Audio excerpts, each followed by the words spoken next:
Speaking of Apple, tonight it is being sued for securities fraud. Night Beat's Maria Medina live outside the Apple store in Palo Alto with how the iPhone maker is accused of misleading thousands of California investors. Maria?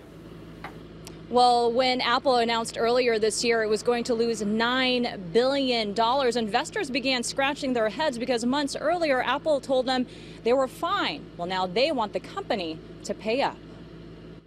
The idea that securities fraud is ridiculous. There are some who believe Apple could do no wrong. I've got all Apple, and it's a phenomenal company. It's changed the world, and their products are the absolute best. But a new lawsuit paints a much different picture of the Silicon Valley tech giant.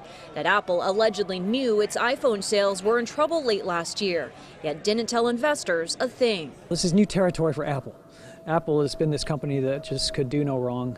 Everything they touch turned to gold.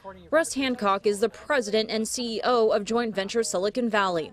He says this could mean a class action lawsuit against Apple.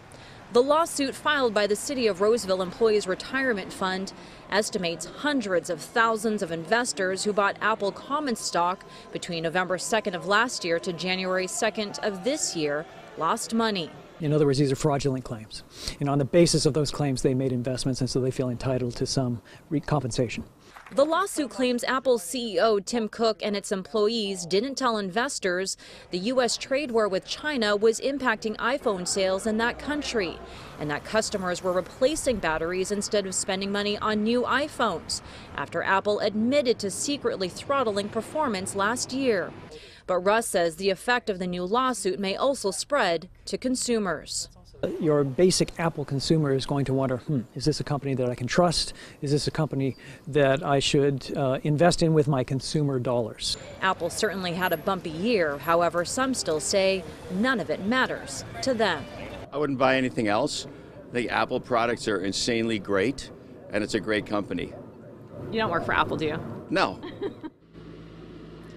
And we did reach out to Apple late tonight. We are still waiting for a response back.